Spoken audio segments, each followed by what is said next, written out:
everyone, and welcome to Life After the Military, a show focused on strengthening the mental fitness of veterans and their families, helping veterans transition from military to civilian life, and overcoming adversity. My name is Lee Elias, and I'm joined, as always, by my good friend and co-host, Howie Cohen, and we are privileged to have Command Sergeant Major retired James Jordan with us today. James has over 31 years of military service in the Army, working in a variety of non-commissioned officer leadership positions in the airborne community, which culminated with an assignment as the Command Sergeant Major of the 35th Signal Brigade Airborne. Under James' leadership tenure, this brigade provided a wide range of communication support for the 18th Airborne Corps at Fort Bragg and in combat in both Iraq and Afghanistan. James also served for 7 years as the Director of Operations and Administration for EPS, a government contractor that provided communication support. He then took several executive positions with the NBA's Charlotte Hornets, where he currently serves as their Executive Vice President and Chief Operations Officer. James, it is a pleasure to have you here today. Welcome to Life After the Military. Thanks, Lee. It's a privilege to be here. It's a privilege to have you. Give you some good insights about Howie. Oh, I can't wait. Listen, Howie's been waiting for this episode for a while, and I'm hoping in this episode I get to take a seat back and just listen to you two talk. Hey, Sergeant Major, I can't wait to get the good insights too, man. You know, so. Okay, I'll try to give it my all then, but this is going to be a good one. If you can't tell at home listening or watching, this is going to be a fun episode to do. This is going to be good. Yeah. So, James, first question for you is, as we said, you have over 31 years of military service as a non-commissioned officer and leader, assigned to multiple airborne units. You did retire as a Command Sergeant Major. That's the highest attainable enlisted rank in the U.S. Army. You had multiple assignments in the airborne community that, again, included a Command Sergeant Major of the 327th Signal Battalion Airborne and the 35th Signal Brigade Airborne in Fort Bragg, North Carolina. Share your experiences, how the military molded and shaped you. Obviously, share any stories that you have. And I'm going to tell you, I'm going to warn you now, Howie has some stories he wants to share as well. So you might as well get the jump on him here if you can. Okay. Well, I think just quick to give the beginning is that, I grew up in Wilmington, North Carolina. And the idea that when I was in high school, I joined ROTC. And so I was the oldest of 4 kids. And back then, the oldest kid, they say that when you graduate high school, they break your plate and they take your room and you move out.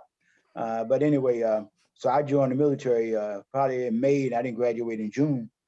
So the story is I graduated on a Friday and I left on that Sunday. And I stayed 31 years. And I joined when I was 17. And so that's really all I knew. I wanted to go and really just find my own self, be my own man.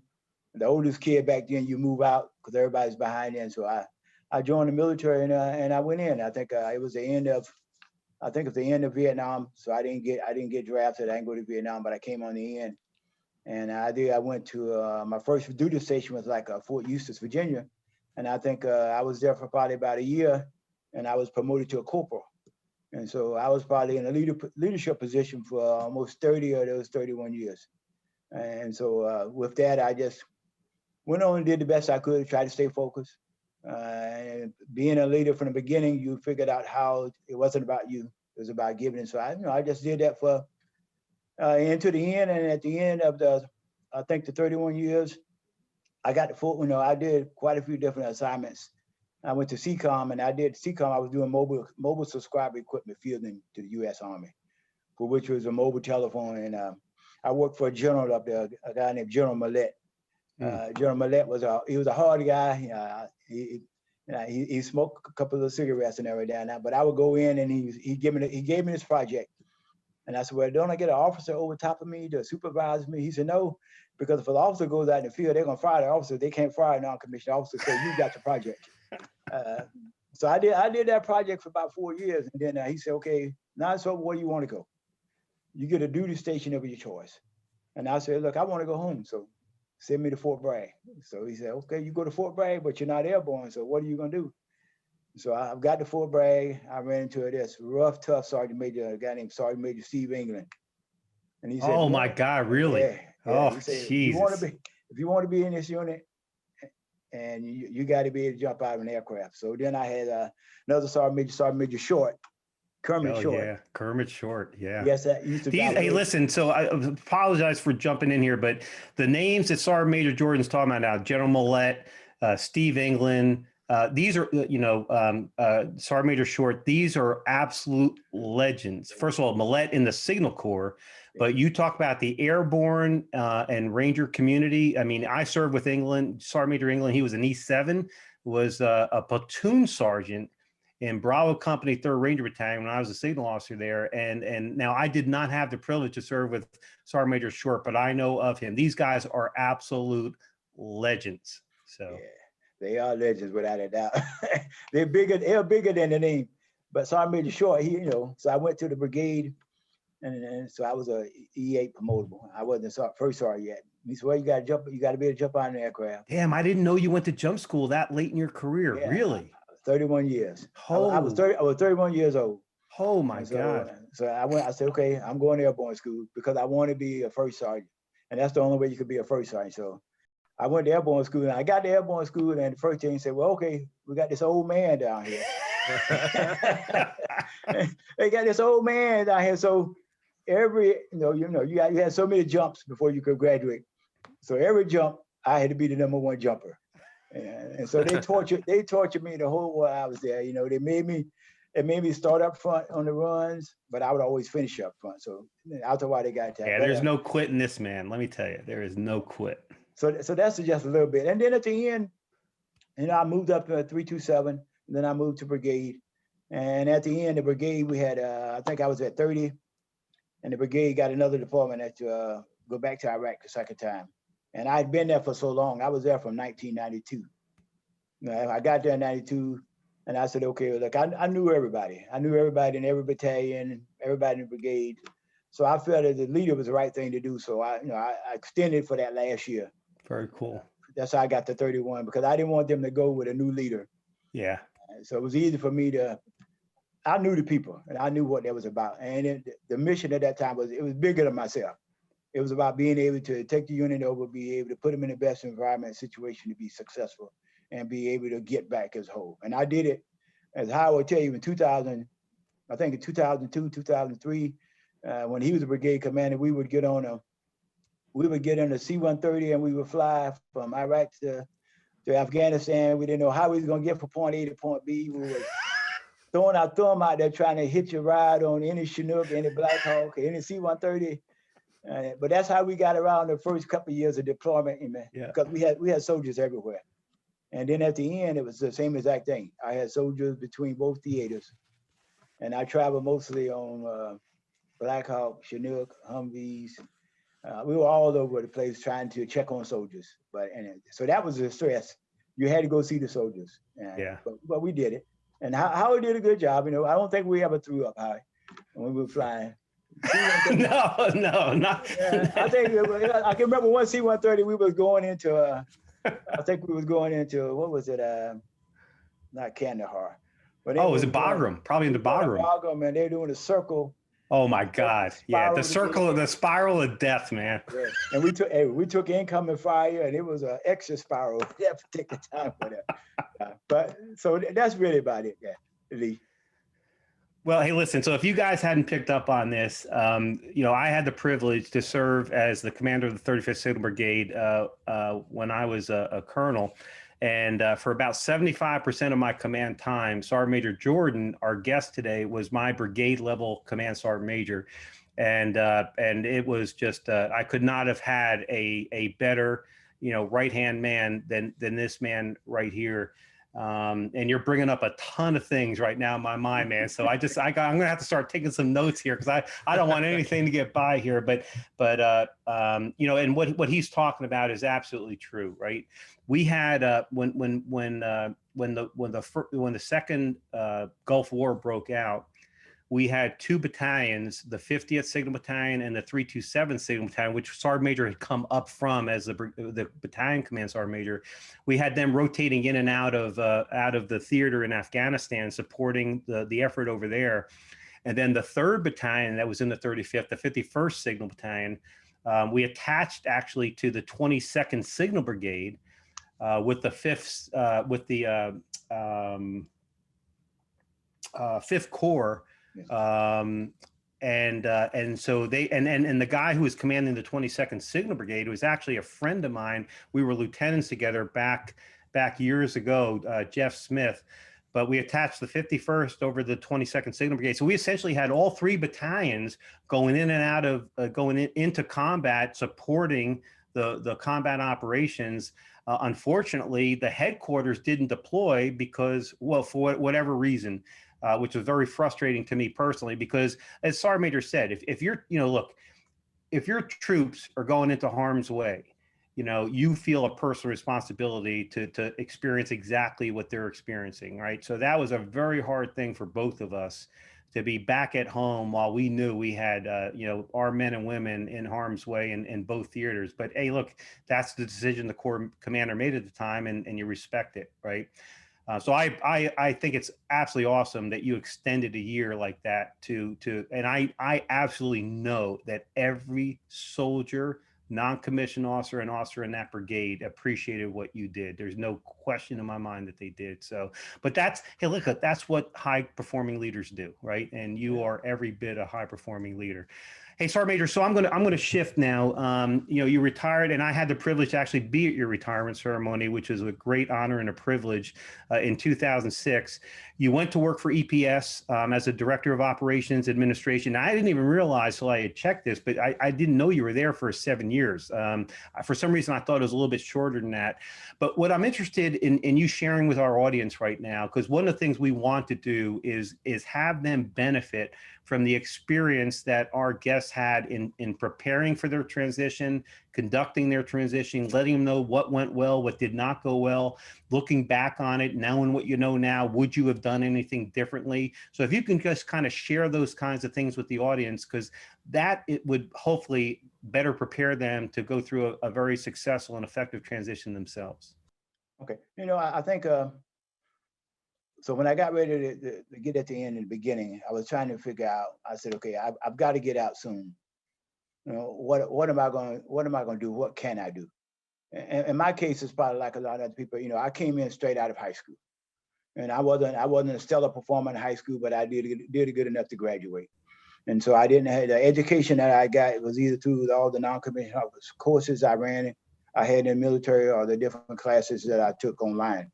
And so when I got to the end, first thing I had evaluating, okay, how much education do I have? Do I have enough to have a 2-year degree? Do I have enough for a 4-year degree? So real quick, I tried to go online to figure out, enrolled in a little college so I can get an understanding of how much college education did I really have. So when I put it on my resume, I really wanted to be true. And then wanted to go back and say, okay, what have I been doing? I took upon myself because I gave up the brigade in April, but I didn't really retire until September because I had so much leave time. So I had a little window to play with. Well, real quick, I figured, okay, now what can I do? And so before I went to EPS, I went and said, okay, I know a couple of things I'm pretty good at. I know I'm pretty good as a leader, and I'm pretty good as an organizer. I go back and thought about some of the jobs I had, where I worked in the S3 as an operator. I was an operations sergeant, and I worked as a operations sergeant major for a period of time. So those things of being able to organize, manage different types of projects, and understand it. So I said, you know what? Okay, so I took me a class on project management, so I could document, because at that point, everybody wanted some type of documentation. But I knew for myself what I was doing in the military, and how could I translate that to what I was doing in the civilian world, what I wanted to do. So the first thing was that, okay, I can go into government contract, because government contract was one of those things that was big about that time. And then at the same way, I could somewhat go back into, I wasn't going to be back in the military, but I could associate with some of the people and some of the terminology that you could get from the military. And so I ran across a Chief Warrant Officer, Chuck White. Chuck White he had been in communications for a period of time, but he was running the company called EPS. We had a field service division here, but the corporate headquarters was back in New Jersey. So I talked to him a little bit, and I said, okay, I'm gonna do a couple of things. So I had an opportunity to go to ACAP on my way out. So I did take ACAP at Fort Bragg, and I took they had a senior class, for senior executives, senior sergeant majors, and commanders that were getting out. But it was, somewhat it was like short version. Okay, you've been in for so long, you get out, you're gonna retire. Well, when I got out, I still had, my kids were pretty young, because so I had to figure out, okay, I can't retire. I've got to move on. I've got to find out what can I really do outside of this. And so what I really trying to spend a lot of time thinking about everything that I had actually done in the military. And I went online to quite a few of these different job applications. And I laid them down side by side and tried to understand what were they asking in that resume, in that job description, that I could really do. And I tried to get away from what the terminology was. What was they really asking you to be able to do? And what was the qualification they was asking for? Because a lot of, the education they were asking for, a 4-year degree here, a master's degree there. But I'm saying, okay, hold on. All that, it matters, but it doesn't really matter when I've got 30 or some years of experience. Exactly. Or I've got 10 years of experience. Experience for a hand, and you're dealing with it every day, and you're dealing with people, versus in a classroom where they're telling you how to do it, and you still got to go out and figure out how to do it. And so I spent most of April to September just focusing on that part. And then when I got the job at EPS, one of the things I went right in as a operation somewhat, which I started managing finance, managing the teams in the field, managing the IT, which, how, if you know, that's the same thing you did as a first sergeant. Yep. There was nothing different in that job that I didn't do when I was a first sergeant, or I didn't do when I was a platoon sergeant. When I was a platoon sergeant, I was responsible for food, pay, transportation, the way they slept, how they move. As a platoon sergeant, the same thing I did as a first sergeant, the same thing I did as a sergeant major, was the same thing that job asked me to do. Right. I had people who, were fielding SINGARs to the U.S. Army. I had SINGAR teams at Fort Hood, Fort Bliss, Fort Tech. I mean, you name, I had teams out. And all I was doing was making sure they was out there. So it really translated to the same job I was doing. And so I did that for probably about 7 years. And then during that time frame, what I did, I would say, look, okay, I'm gonna make a commitment right now to give back. Because I took myself, I didn't have all these degrees, but I had experience. And so what I did was I started going back to Fort Bragg about once a month, talking at the ACAP centers. And I had a couple of, very cool. Oh, yeah, that's great. I had a couple of connections, sergeant majors that retired that were working out, either some people I knew, because, I've been at Bragg for so long, I knew quite a few people. Hey, for those listeners, just so sergeant majors using a term called ACAP, that I believe it was Army Career Alumni Program or something like that. But right now, I think that the new term is Transition Assistance Program, or Army Transition. So it's the same concept, right? It's whatever you're doing in ATAP or TAP is the same thing that we did when back when we were active duty was ACAP. So same concept to help you prepare you for the transition for the transition out of the military. So I'm a little bit old school, but ACAP, that's what we knew, right? That's what we knew. But either way, you go in and you got an opportunity to have training on writing your resume. You have different companies come in and talk to you about what their job requirements are, what you should be looking to do, how you should, focus on the things that you really want to do. The first thing that I really was focusing on, telling people, look, don't let anybody tell you can't do anything. Because you've been in the military, what you have to do is understand all those times that you were committed and you were given a task, and tasks were difficult, but you still succeeded at that task. That's the same exact way. But the difference is now you got to do it for yourself. I was 100%, 120% committed to the military, and now I got to commit that same energy to myself so I can be successful. And you got the tools, all the classes, the different courses you took, they prepared you for anything that you were doing outside. So I did that probably for about 3 or 4 years. I did it about once a month or whenever. And EPS, they hired a lot of veterans anyway. And I focus on a lot of veterans. I probably had half of the 35th Signal Brigade, half of the 82nd, half. I had in it because a lot of my work was. Oh, you're recruiting for them. Hey, I was looking out for them, but they was helping me and I was helping them, because Awesome. some of them didn't really want to give up that. A lot of people like in the SINGAR, satellite world, they had a good trait.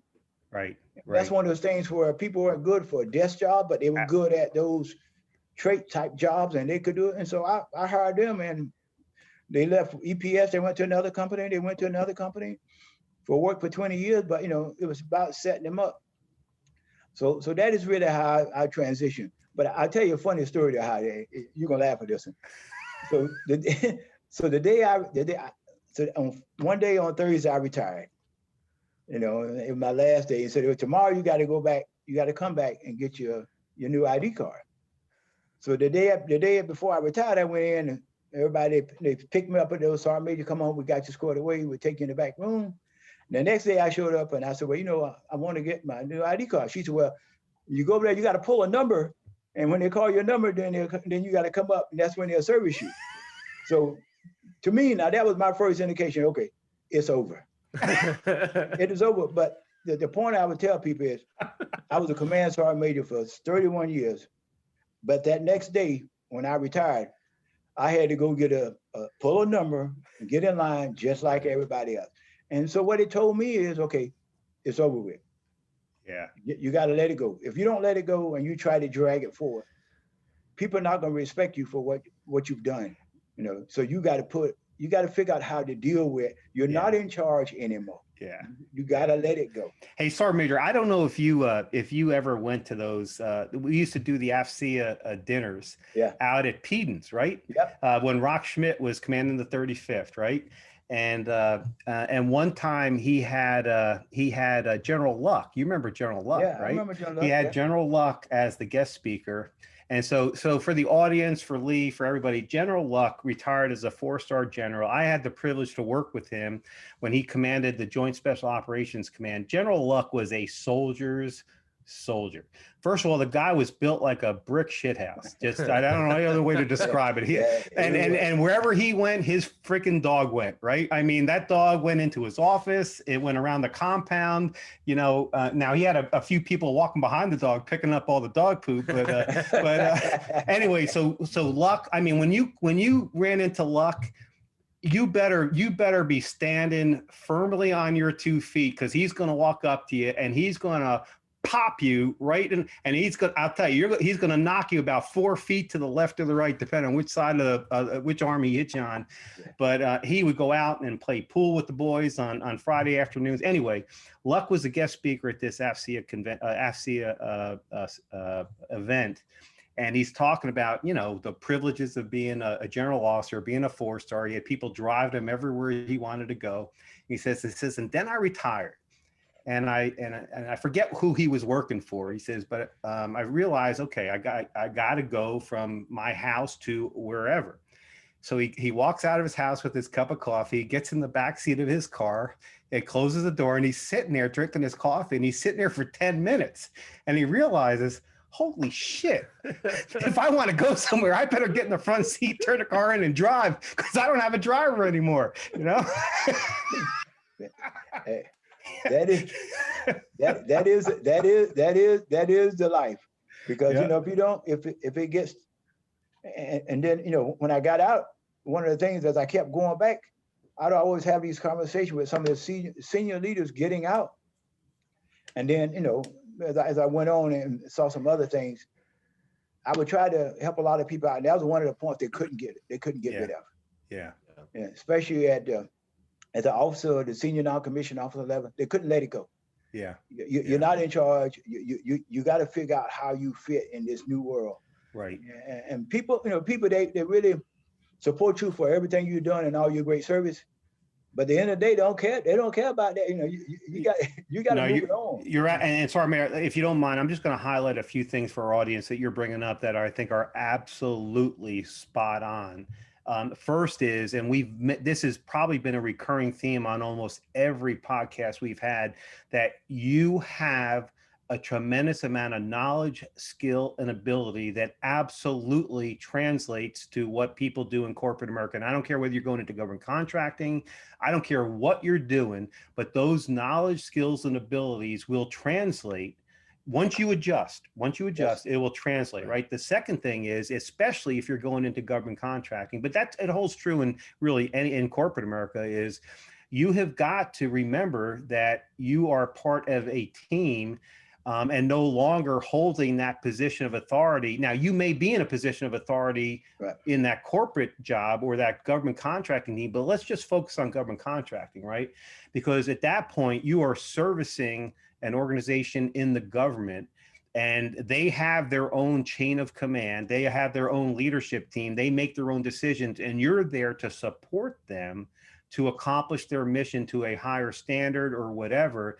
But you're there to be a teammate on their team, not to help them make their decisions or to make their decisions. And that is an adjustment for a lot of us, whether a non-commissioned officer or an officer, because we're used to being in charge. We're used to making decisions. We're used to doing the analysis. And when you're a government contractor, you've got to kind of pull that back, and you're there strictly to support your customers. So that's a really important point that Sergeant Major Jordan is bringing out right now, that will require a little bit of adjustment on your part if you choose to go into government contracting. Lee, I think I know you want to have something to say here. I'm trying my best to keep you out of this, right? I warned the listeners at the beginning, this would be mostly you and him talking. But Howie, I'll use one of your terms. I want to pull the thread on this because there's a whole other side to this. And James, we're going to jump into kind of your second career in a minute. But before we do that, I want to stay on the transition note for a minute, because there's a few things you said that struck me. Keeping in mind that I'm coming from more of a civilian life into seeing the military, right? And there's a few things you said that I want to tap on. One is this, and I've said this on many episodes. I've always considered the military to be the best team on the planet. There is no better team than the U.S. military. And it begs the question, what happens when you leave the best team in the world, right? Because the civilian world has, we'll just say, varying levels of teamwork. None of them that can compare to the mastery, the continuing mastery, I should say, of the U.S. military. And you talked about being a leader at the beginning of the episode. So the question I want to ask you for our listeners is, we talked about the tough part of as a warrior getting over that and making sure that you understand that you're not in that position anymore. What do you do when you understand teamwork on the level of someone of the U.S. military, and you go into an organization where it's not understood or it's not the priority?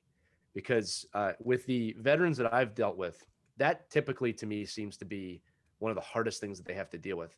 Is almost a question of, why don't these people work together? Because again, you're dealing with situations where, look, the mission is not the priority in some places. The bottom line might be the priority. You're dealing with people that went to college or might feel like they're owed something or have never had to look at duty the way that a military person has to, right? Or where the word sacrifice has a different definition, right? So for our listeners, how do you, and Howie, this is for you too.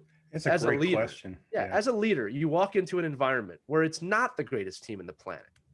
All right. And maybe not even close. How do you deal with that from a transition point of view? I think there's a couple of different approaches you have to take. One is because in some kind of way, when I transitioned into one of my next jobs, that was one of the environments that it wasn't the way you laid it out completely, but it was a little bit about, there was a little bit lack of leadership, a little bit of lack of commitment, a little bit of lack of understanding, a little bit of somewhat everybody's doing their own thing and nobody's understanding what a team effort is. So one of the things that I took is, the thing about developing a team is you have to find out what everybody want to be committed to. You got to find out, you got to find 3 or 4 common goals, and you get people commit to those, understand what those common goals everybody's trying to drive for. And then you try to attack those 1 or 2 at a time. And one that I always try to go for, okay, put yourself to the side. Say, what would you do for I always say, all right, what do you want the organization to be? Not what do you want James to be? What do you want the organizations to go?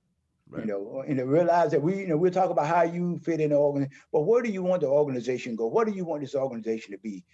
Because you're a part of it now. How would you want to see the organization? And then you figure, okay, now how do we commit to that?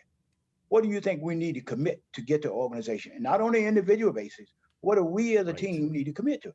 And what I would always say, okay, look, take and line it out. Take this group and say, okay, name it 3 or 4 things you want the organization to be. And then you tell me how we get there.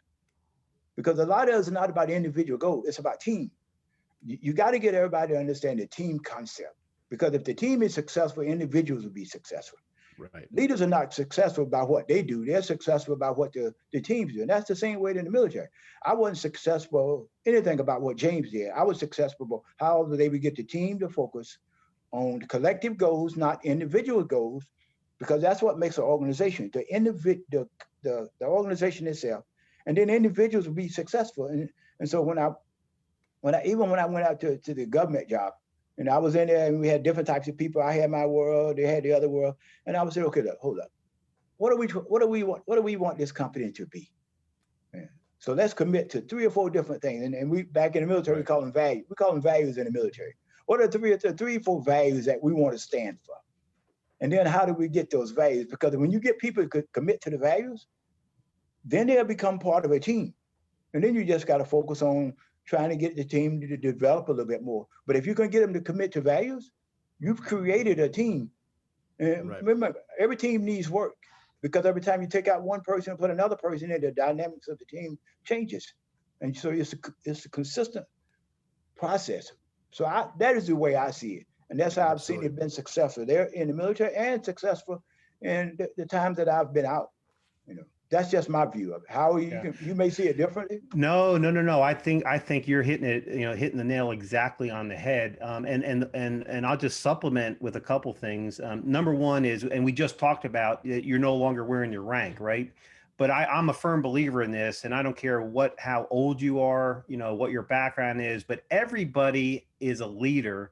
You may be an informal leader versus a formal leader who's designated with a certain position, right? So the bottom line is, when you're on a team, and whether it's a corporate team, a sports team, a military team, whatever, you still have a responsibility to conduct yourself as a leader. You just may not be the top leader, the senior leader, but you still have a responsibility to lead yourself and to help lead the others to whatever the common goal, like Sergeant Major said, is, right?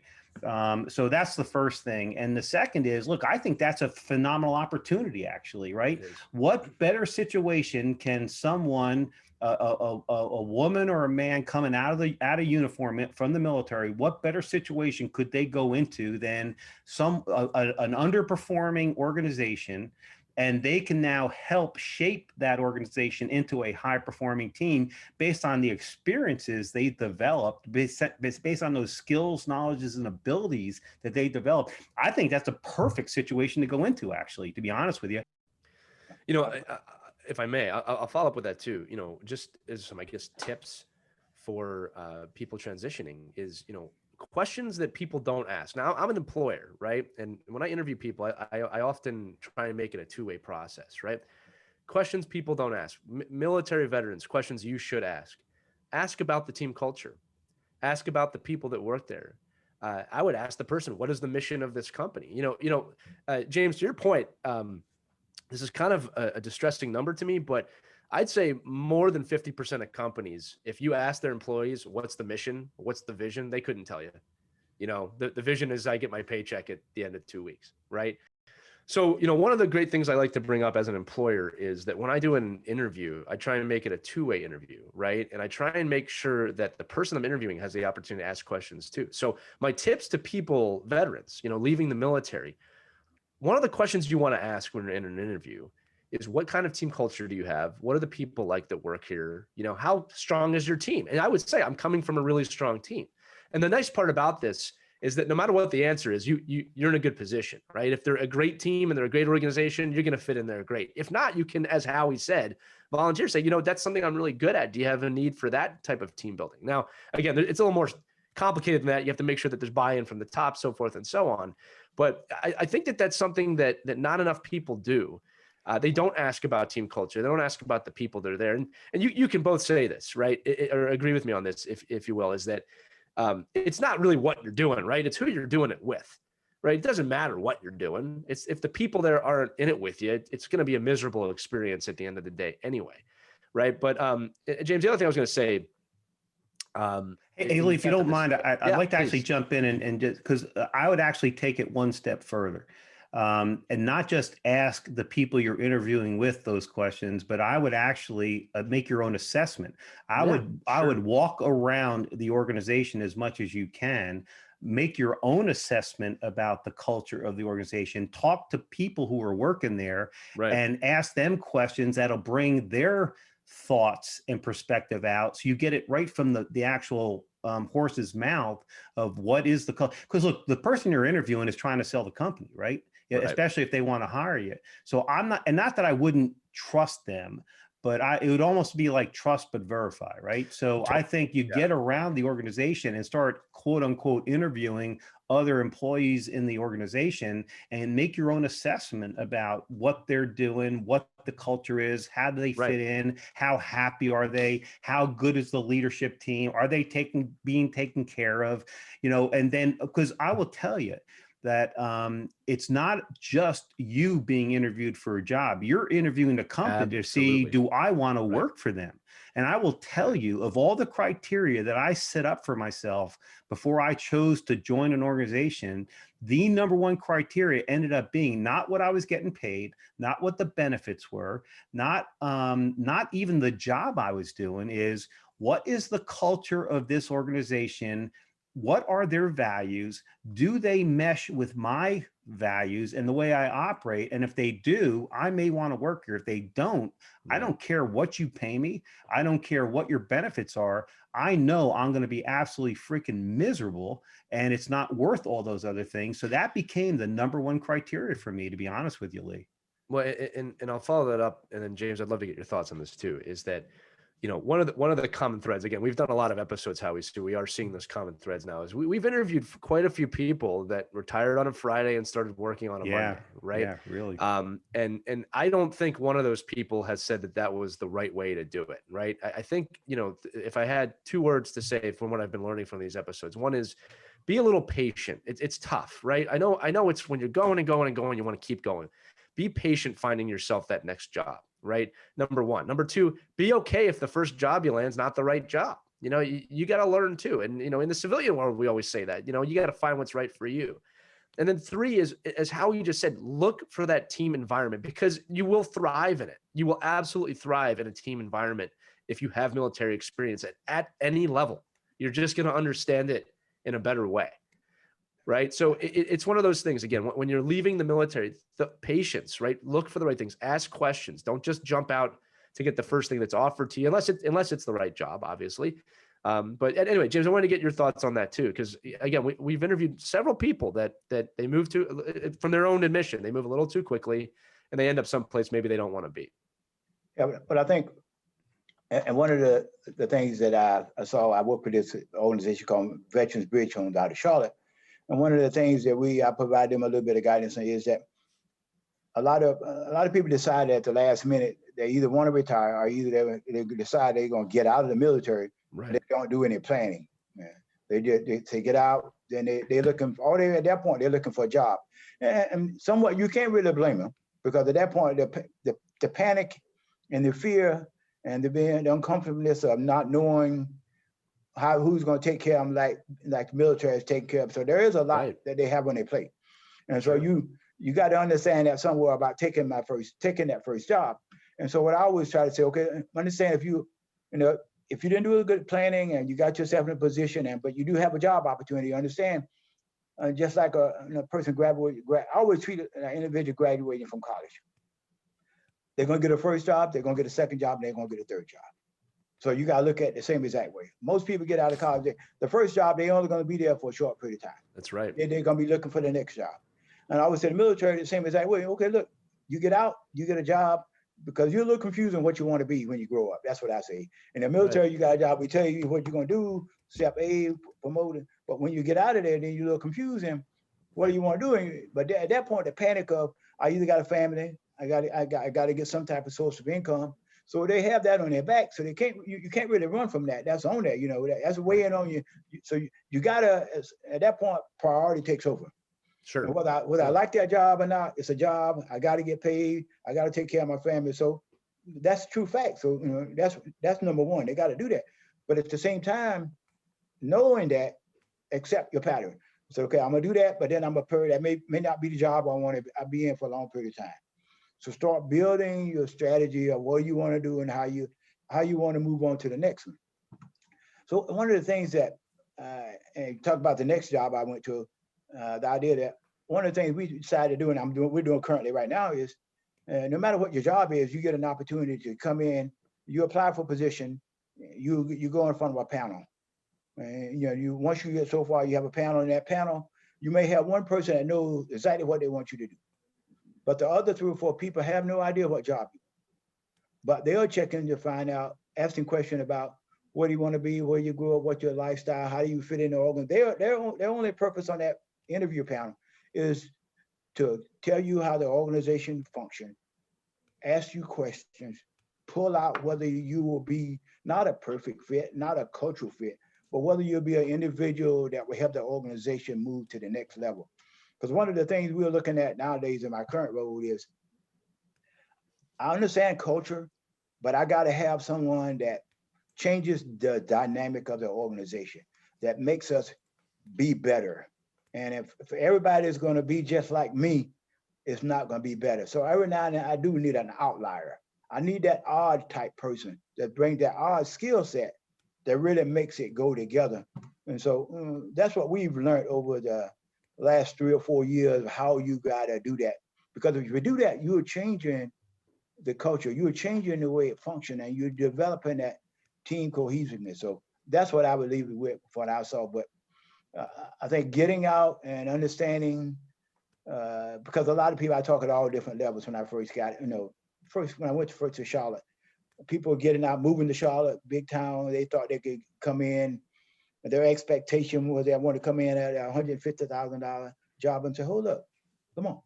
What you did last year can't guarantee you that. What's your start point? Because you got all them bills, you're going to relocate, you're in a different environment.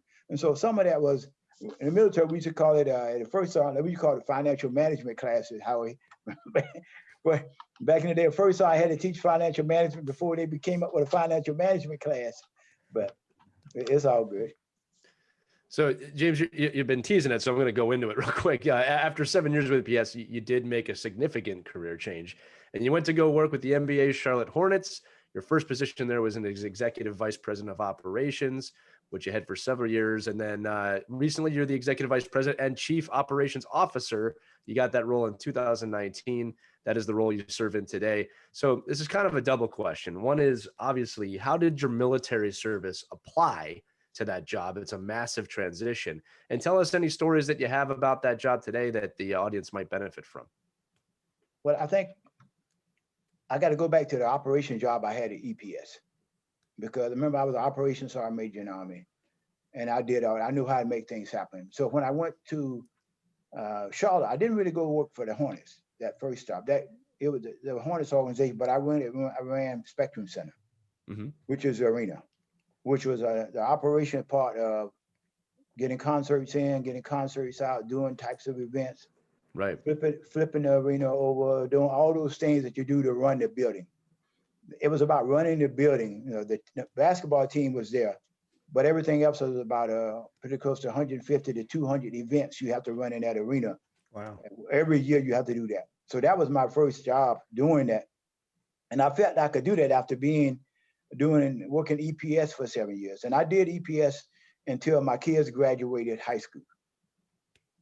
Because I worked EPS, I coached my daughter's basketball team, I coached my daughter's volleyball team, I coached my son football, baseball. I did all those things for 7 years because I wanted to be close to home. It was like 5-minute drive. At that point, I said, okay, what else can I do? Because that inner juice of saying, can you keep going? Can you still focus? Can you be a top-notch person? Drove me to say, okay, look, I think I can do that job. And I had a few connections, said, okay, based on your experience, we think you will fit that. The idea, can you translate? And we give you an opportunity. The opportunity was good. I did the operation job for a period of time. And what they found out and what I found out was all the leadership skills that I had in the military, I developed, was a lot more leadership skills than they had in that particular organization. Because it was about everybody was for themselves. Everybody's trying to figure out how they could bring their career on, what the things they could do. And it wasn't that team cohesiveness. And what I brought in was, look, I've been in the military for 31 years. I retired from one job. So let's figure out how to develop some team chemistry. And so what I did the next couple of years in that job was I ran the arena, but I really more focused on team development, getting people to buy in to the mission of the organization. And sooner or later transitioned to, I had a general manager under me. She got pretty good. She picked up on all the things I was trying to teach her. And I said, okay, I don't want to get in her way, because I wanted her to grow. And then, the admin side needed a little bit of help. So I just moved over. They said, well, we still want you to manage that, but we want you to help with the admin side, which included the Hornets at that time. So I moved over to that job, which was more of, remember the thing about Howie, where you can be in command. One of the things we had in Afghanistan, where we say, okay, the brigade headquarters was in one place, but I had units all over. Can you guarantee that those units all over doing everything you had by standards, focusing on the task? And so that's what I had to do there. I said, okay, I got these managers. I believe I can develop them so I don't have to be in a fight every day. And I can develop them to understand standards, how to develop a team. And that's what I really worked on. And I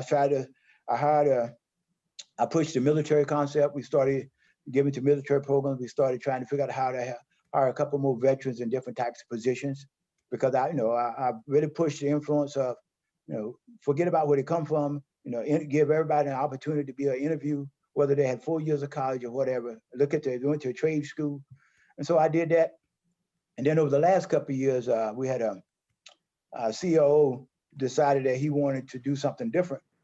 And at the time, we had so many people that had been there for so long.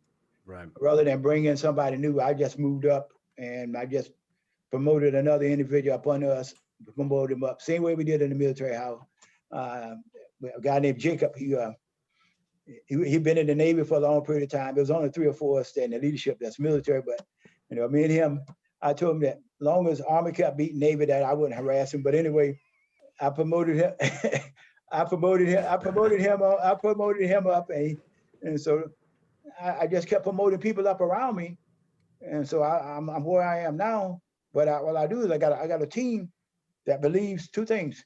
They believe in team first, not individual, and they believe in how do you give back. And quite a few of them, they understand about military. They understand what we're about, and so that's what I try to focus on now, developing them. Understanding what I don't have to really question the culture, because I get to understand that they all committed to the team.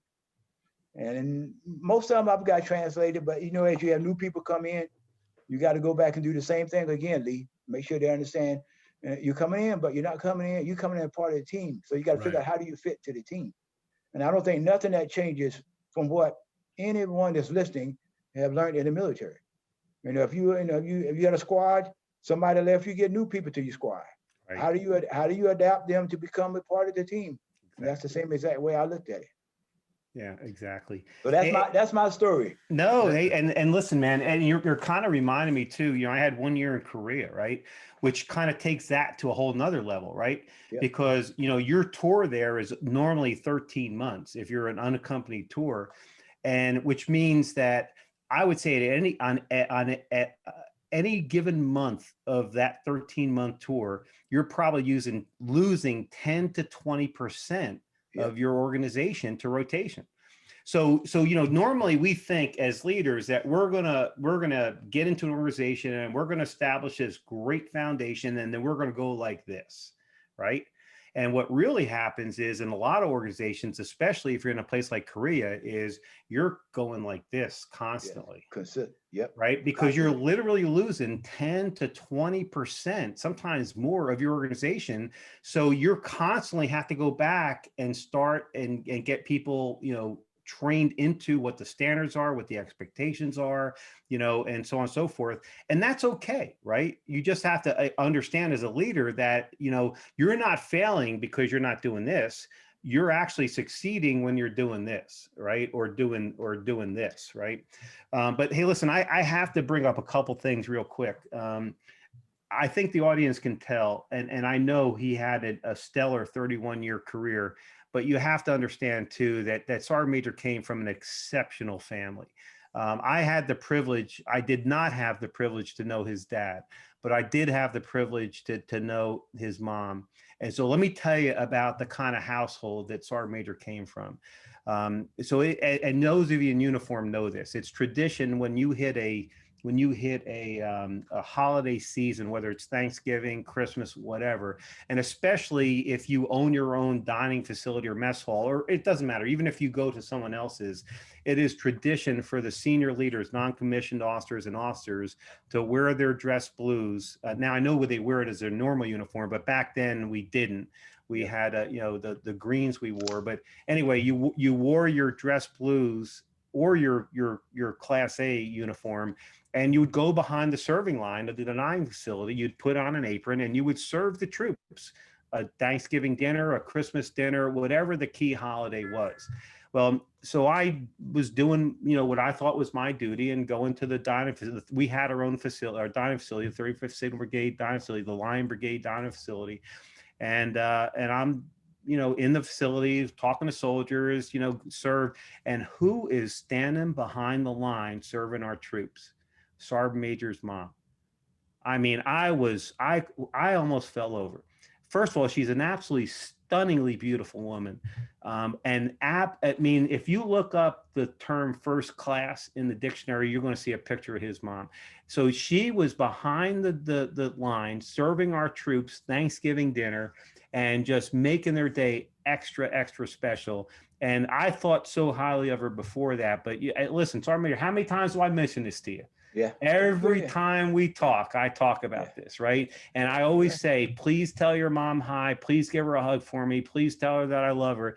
But that's the kind of family he came from as well too. So you just need to know that, right? You just need to know that. And so Sergeant Major, appreciate that. Well, listen, it's absolutely true. And listen, I wanted to be very careful about what I talk about and who I talk about, but I have to bring this one up, man. And I think you know where I'm going with this, right? So look up, we had a building that had 3 floors, and our headquarters, the 35th Signal Brigade headquarters, was on the 3rd floor. And so my wife, Maria, came to visit me and said, hey, listen, I'd like to say hi to Sergeant Major. And his office was right next to mine. So I said, well, look, Sergeant Major's in, go and say hi. And so she did. And as you walk into Sergeant Major, just think of a big square. And so at one corner of the square is the door to go into his office. And he's sitting at the far side of the square behind his desk. And as soon as you walk into the office, there's a chair, and then there's a table, and then there's another chair. And on that table between the 2 chairs is a picture of Sergeant Major and his brothers, right? And so my wife looks at that picture and says, oh my God, it's the great one. And without any hesitation, Sergeant Major says, yeah, and the other 2 are my brothers. So if you hadn't figured this out already, and this will be the last time I talk about it, Sergeant Major's brother happens to be Michael Jordan. But I'm going to say this, as great a basketball player and as great an athlete as his brother may have been, that is exactly the quality of leader and the quality of non-commissioned officer and the quality of person that the Army had in their ranks in those 31 years. I mean, we had that quality of person in Sergeant Major Jordan. So listen, I want to go on to something else, Sergeant Major. Okay, I'm open. Okay, cool. So listen, I need you to put on the old memory cap here, right? Okay. So it is a tradition, at least in the 35th Signal Brigade, it was a tradition where the outgoing commander would always present a gift back to the brigade. And it was mostly a tradition that they would buy maybe some form of a military print or whatever and have it framed, and it would hang up on the walls of the headquarters. And I just wanted to do something different. And Maria and I were driving around one weekend, and I don't even remember where in the heck in North Carolina we were driving. We were driving and we passed, how you pass those kinds of businesses where they have all those kinds of figurines and fountains, that you put outside in your yard, right? And so and there's a big yard of stuff, and we're driving by, and of course the brigade is affectionately called the Lion Brigade. Our patch that we wore on our left shoulder actually was a patch. It had a lion, a figure of a lion on the patch. So we were the Lion Brigade. And as we're driving past this huge place, I see these two monstrous, beautiful lions, white stone lions. And I look at Maria and she looks at me and we both said, that's it. That's what we're getting the brigade when we leave. So we arranged to have them delivered, and this truck pulls up with a flatbed, and these two stone lions are on the flatbed of this trailer. And we had steps that go up into the brigade headquarters. Now, there was no way, even me, the knucklehead that I am, I knew that we were not going to carry these things up those stairs. So I figured, okay, we're just going to take the simple solution, and we're going to put them at the foot of the stairs, one on each side. Well, I had Sergeant Major out there, myself, Maria, and some soldiers, and I still to this day don't know how the hell we got those freaking lions off that flatbed trailer. But I do remember this.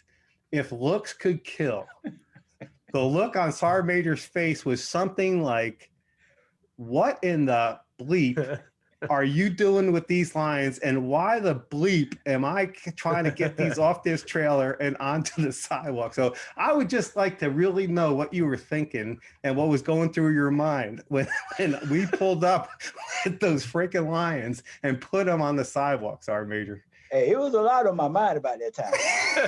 But the idea, I looked at them and I couldn't believe it. I'm saying, okay, how am I going to tell the Colonel that we're not going to do that here? I'm not going to allow that. But once I figured out, because as the conversation went, I said, okay, he had nothing to do with it. So it's Maria.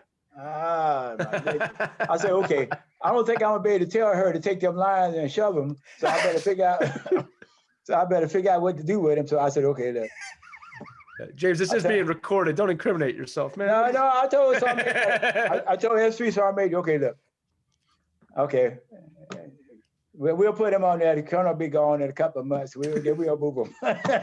But I said, Colonel, when you leave, we'll move the lines around back, whatever. New commander come. But we took them and they became part of us. And then people just started appreciating those lions from that point on. So I'm gonna tell you the rest of the story. Okay. So the rest of the story is that when I retired, years later, me and my wife, we were driving somewhere, and I said, look, there's some lions out there like the ones Maria had. I said, you know what? I'm gonna get them lions. So in front of my house right now, downstairs, is two lions. Are you kidding me? No. So when you drive past my house, you got the two lions out front. Hey, my wife, she put Christmas hats on them. She makes it for Halloween, but they right out there. So that's awesome. How you had the impact you wanted to have there. Look at that. Hey, listen, I never knew I had that kind of an impact, but I will not be getting lions in front of my home, guys. Yeah, but it was about a symbol of good times and what it was about. Yeah. And the idea that some things fade away, but the lions, they'll be there until they fall apart, whatever. But so hey, Sergeant Major, do you know that the 35th is coming back to Bragg? Yeah. I got 3 or 4 emails on it, I think in 2022. Yeah. But they can't come back unless they bring them lions back. That's exactly what I told AC when he told me. I said, I better see those. Well, I said, wherever they put that headquarters, I better see those freaking lions, man. They better bring them lions. The lions they're gonna be with us forever. I gotta ask, are the lions at your house named Howie and Maria? No. But I could if I wanted to, but hey, you know what? I probably don't name them there, but every time I go out the door and say, yeah, there's Maria's lions out front. And you know what? Your instincts are so good because that's exactly right. So I tried to take some responsibility for this, but it was all Maria, man. Yeah, I knew it wasn't you, sir. I got you. And I'm safe because I don't think she listens to these podcasts, man. So I'm safe, man. I knew it. Yeah, I was about to say we're gonna rename the show "The End of My Life After the Military." Yeah, but I can't. Hey, so moving on, Sergeant Major, look, and I mean this with absolute sincerity, you were an absolute powerhouse in the Army Signal Corps community, both as a non-commissioned officer and as a leader. And what I would love for you to share with the audience is, and I know you adopted a role as a mentor, a teacher, a coach, an advisor to not only non-commissioned officers, but to officers. And to be honest with you, anybody who had any smarts about them, and this is regardless of branch, you know, regardless of what branch of the military or what branch of the Army you're in, the smartest thing an officer can do is when they have a great NCO leader around them, they shut up and listen and learn. But what I would love for you to share is how, and you've kind of talked about this actually a little bit, and I didn't even realize you were doing this after you retired, but I would love for you to share how you help to teach, to coach, to mentor, to advise officers and NCOs to make them better in the Signal Corps. Well, I think I didn't really go specific for the Signal Corps. I decided that how could I give back still? And a lot of giving back is, some is about setting an example. Because one of the things we talk about now is a lot of people, they can say a lot or you can do a lot. And a lot of it is about how you do. And people watch, as I tell leaders today in the world of operating, people watch what you're doing and how you do it. And they tell you, they can go back and talk about your story and what did you do with that story, and then they learn from the lesson that you try to set for yourself.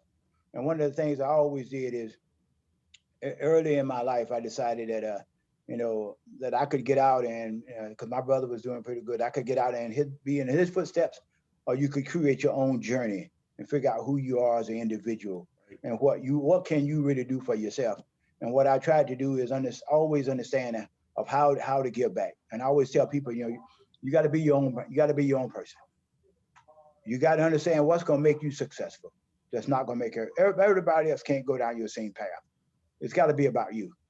And then in the people that I see, I've still got quite a few people that's in the military, and I probably got about so many different people still in the rank of sergeant major, some of the officers.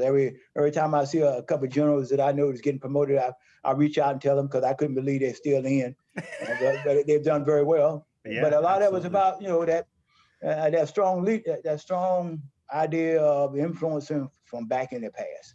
Because I remember the days I used to run real hard. I used to push.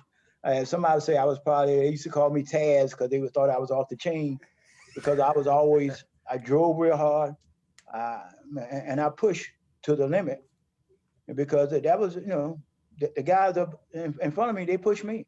When I first come to Bragg, you know, I didn't have it easy. I came as a non-airborne, and everything right off the bat, they say, okay, you got to go get it.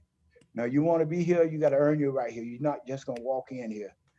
So those guys taught me that. And what I try to do with mentors is I have different sessions. I got quite a few people I talk to in different ways about, look, this is how you got to be successful. This is what you should do. You know, you got to figure out your own path. You know, everybody's path is not for you. And then they ask me for different ideas and concepts. I give it to them, try to help them. Some of the landmines that I see that I've been through, because some of the landmines that I ran through, some people may have, some of it's about the name. You know, and I always tell people, you know, the first thing you need to remember, if you remember me by my first name, not by my last name, then you're my friend. If you only remember my last name, that means you're not focused on James, the individual. You focus on the part about Jordan. But your first name to me is Sergeant Major, man. Yeah. Yeah. And I'm instantly happy I've been calling you James this entire episode, by the way, too. But I always say, and that's one of the things I use my kids and everybody else is, you know, your last name is given, your first name is earned. Right. When people start calling you by your first name and respecting you by your first name, because James, you did a great job. James, I love the work you do. Instead of Jordan, I'll do this, whatever. In the military, it was a little different because, you know, it was always sergeant major, colonel. Like how I see a call, I say, "What's up, sir? How you doing, sir?" It's about respect. It's about what we learned together, and that never goes. But I think I told my wife when I get out and where I'm at right now, if I can give back to anybody, I'll do it. And like I tell all the leaders around me now, whether they've been in the military or not, every day you're responsible for mentoring somebody. If you learned something today, it's your obligation to pass it on to somebody. If you're not passing it on, you don't have to walk out and say, "I'm not a great mentor." You don't put that "I'm a mentor" part on. If you learn something, pass it on to somebody. That's what Right. it's all about. It's Right. not being a mentor. And Right. I try to do that, especially military. I run across so many people out in the civilian world that were in the military at Fort Bragg or whatever. And we just talk. We tell lies about running up in Aldine. We talk about jumping out of the aircraft. But we all end up go back to those great days and what it was all about. And we try to translate that in the story. How can you help me out? We try to have that little connection and try to help anybody else. Anybody we know is doing something, we say, okay, I may not be able to help you in my business, but I can pass your name on to somebody else in another business if you're looking for a job. And that's what I try to do in Charlotte. We got some of a network. Everybody can't work in the fields I got because we don't have them in it, but I pass the resume along. I put a good word in front of me. So I use what I have to help people be successful. And so that is how I try to mentor, how to give back. In the Signal Corps, they asked me to be involved. I'd be involved. I may not be good at a formal, but beneath the radar, people know that I'm giving words of wisdom. I'm right there to support them if they need me. I haven't changed my phone since I was in the military. People still reach out and how you doing? You know, tell them a couple of good lies, smoke a cigar, whatever. You know, but we still do those things. So hey, listen, that's what we're trying to do here with this show, right? Yeah. If you think about it, that's exactly what we're trying to do here with this show and with this whole Charlie Mike channel, right? I agree. Is how can we help the men and women who are serving and getting ready to get out, whether you're retiring, whether you've decided, hey, the military, I need to move on after 4 years, 14 years, 24 years, it doesn't matter. But how can we help you, transition to the next step? How can we help you develop, a stronger level of mental fitness? How can we help you overcome whatever adversity you may be about to face in the life after the military? That's what we're all about. So yeah, I mean, listen, I think it's awesome what you're doing and what you're still doing. Yeah, and I always tell, because I have a couple, people that got out, their kids are in the military now, and I'm saying, well, come on, they may not be in there for 20 years. If they say 4 years, 8 years, or whatever, let them learn what they can about good teamwork, and about standards, about some discipline, and get out and apply that to their next life. Right. But it's okay. None of my kids have served. I guess they felt I did enough for all of them. But what I did teach them was about discipline, about standards, about being focused, about being committed. I remember my kid, she wanted to quit a volleyball team. I said, look, I'm not going to do it for you. If you want to go quit, you go tell the coach you want to quit, why you want to quit. She never quit because I challenged her to understand. She wanted me the easy way out. But those are little small things, right? But they matter later on when there's something else they want to quit and they understand they'll go back to that lesson. So that's what I try to do. It's a vehicle for growth, That is. James, before we jump into the last couple of questions here, one thing I just wanted to reiterate that you brought up, look, I've basically devoted my professional life to team building and teams, and I'm enamored by them. And one of the things I love is just how you speak about being a leader within teams, how you look at teams in general. And, I would say this for not just the military listeners, but even the civilian listeners, the funny part about teams, and we don't build great teams enough in this country, and this is how I always look at it. I have been on great teams that have won and lost, but every one of them has succeeded in some way, right? Winning is defined however you want to define that word, right? So I've won with great teams and I've lost with great teams, but I've always succeeded. And it's no surprise to me that you're in that position as well. So I just want you to know, I appreciate how much you're speaking about the power of teamwork and your role within that, and how giving back is a big part of that, because I think that's something we really need right now, in general. And I'll say this too, with this episode of mine, people in the military are so much more prepared to champion that than maybe people who haven't, right? And people in sports too, but I've always looked up to the military for that reason. Now, before I jump to the last question, it's become tradition here. I give every one of our guests a book title. All right. So just by listening to you speak, if you were going to write a book, I come up with a book title, and, it's got to be something that's going to get someone's attention right off the bookshelves. And you said something earlier in the episode, I would pick this up, but your book title is Old Man Jumping Out of an Airplane. by James Jordan. All right. Keeping in mind that 31 is not old to anybody on this show right now. No, it's actually pretty young, it's right? pretty It's young. sounding pretty good right now. Sounding young to me. But old man jumping out of an airplane, you'd have to pick that up, right? Just to know what that's about. But that's going to bring us to the final question, James. And Pivotal Moments as an organization seeks to strengthen mental fitness worldwide. That's why we're here. How do you personally define the word mental fitness, and share the things that you do to strengthen your own mental fitness day to day? Well, I think, and this is my perspective. If I can get up in the morning, well, I say it a different way. Every day I'm vertical is a good day. That's what I say. I mean, it's straight right. If I'm vertical that day, everything else is down here. I woke up because in the world we live in and the places I've been and whatever, there's a lot of people not doing that. And so if you've been around the military long enough, you know how it is, Howie. If I'm vertical today, then okay, I got it. Everything else is down here.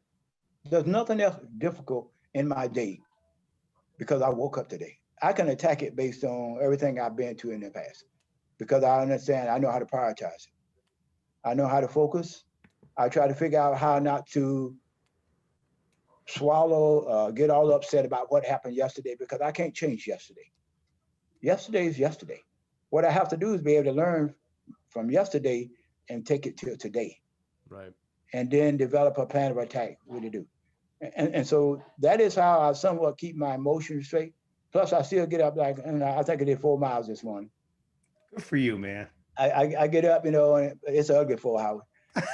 My wife said I just as well be walking, but either way, but you asked me what do I do? Because what I try to do, because even the job I got now, it's a little stressful, but I do those things. I tell myself, okay, so how's everything going today? I woke up. But I try to get them to understand that's the number one thing. Now, everything else is okay. It matters, but it doesn't really matter. You woke up today. And then what you did yesterday, let it go. Right. If you had 10 things and you screwed up 10, okay, well, move them to, figure out which ones you need to prioritize and try to figure out how to do it. And then I don't let what people say about me worry me. I am who I am. I go at it one way, if I get on, we have our Zoom call, we had it yesterday with the senior exec team. And they know I'm focused. I go in, so, I want my agenda on time. I want us to go through it. I want you to understand, talk about things that's happening. And then they call it, I say, look, I don't want to be too anal, but okay, let's have a standard. Let's be focused. But I got them to understand what the deal is. So I try to do it like that. And they don't talk about me too bad. And our finances, hey, it is what it is. I just try to keep it in perspective and try to don't get too far out in front of myself.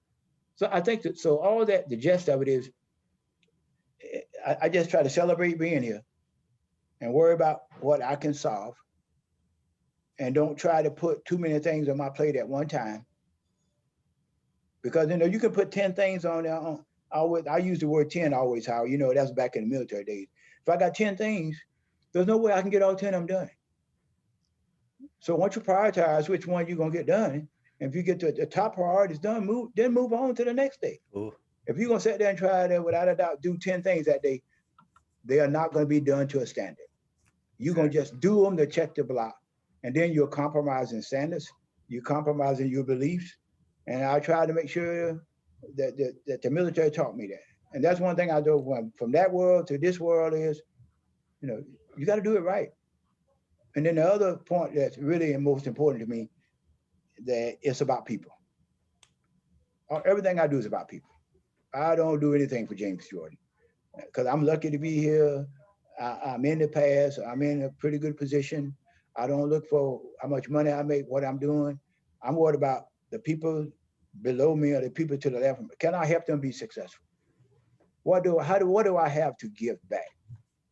you know, and not saying that the old man jumping out of an aircraft there, Lee, but it is that what can you give back and how can you give back? And so those things keep me mentally, I think mentally fit. I don't try to, you know, let it get to me. I know how to shake it off, Howie. You know, some things you can solve, some things you can't. Okay, but I got it. And I hold my hand and say, you know what? I screwed up. It's on me. Don't nobody take the blame. I'm a leader. I'm at the top. The project failed. Okay, I let it fail. Now let's figure out how to not let it fail again. That way you take pressure off people. Because in this new world, everybody, they don't want to take risks. Yeah, exactly. Right? You cannot be successful without risk. You have to take some risk. But you have to be smart enough to understand the risk before you take it. That's what I try to teach people. Everything's a risk, but you got to understand the risk and figure out how to put it in a framework that risk don't turn into panic. You know, risk turn into something that you know you got to do. Other people that risk turn into panic, and then it's all hell break loose and they got no focus. And then if you fall apart at the top, what do you think is going to happen to the people watching? They're going to watch you fall apart in a meeting. And then you say, okay, Lord, he lost control. But I still have lost control a couple of days. So I ain't gonna lie to everybody out there. There are days that, and this is the humor, but there are days I go in and I tell my assistant, okay, you know what? Today is military flashback day. I'm telling everybody right now, I'm gonna have a military flashback today. So they had better beware. And she sent out a text. The war is on today.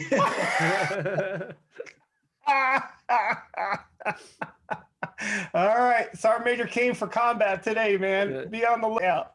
It's on today, but so that's really it. I mean, it's probably pretty simple, there, Lee.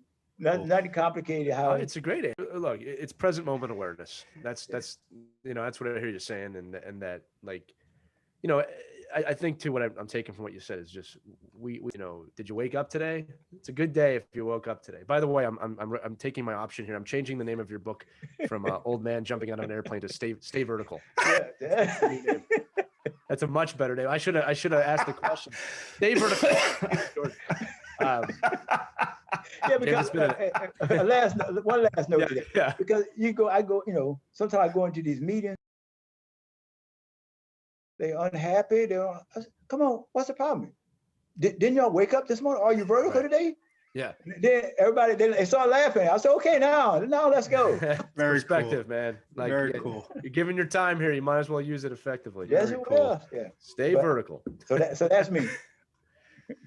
James, it's been an absolute honor and pleasure having you on today, hearing your story and everything you've done.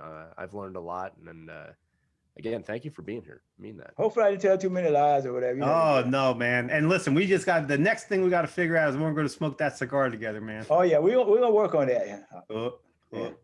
I just want it to be known, Howie, I'm never going to help you lift the Lion up some stairs. Next time I come by the house, there better not be too many lions there. The ones I got a little smaller, you know, you still can't lift them either, though. I remember I tried to. Yeah, it's efficient. Yeah. I want to stay vertical. I want to have a heart attack on this front. Oh, yeah. See, that I got you. Stay vertical. See, you good already, Lee. Hey, that's it. He's committed. How I got him. Absolutely, man. He's a quick learner, Sergeant Major. He's a very quick learner, man. All right.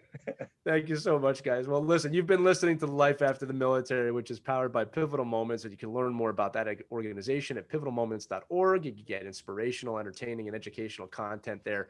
For Command Sergeant Major Jordan and Howie Cohen, I'm Lee Elias. Thanks so much for joining us, and make sure to keep an eye out for more episodes soon, wherever podcasts can be heard. Thanks so much for listening, and we'll see you next time.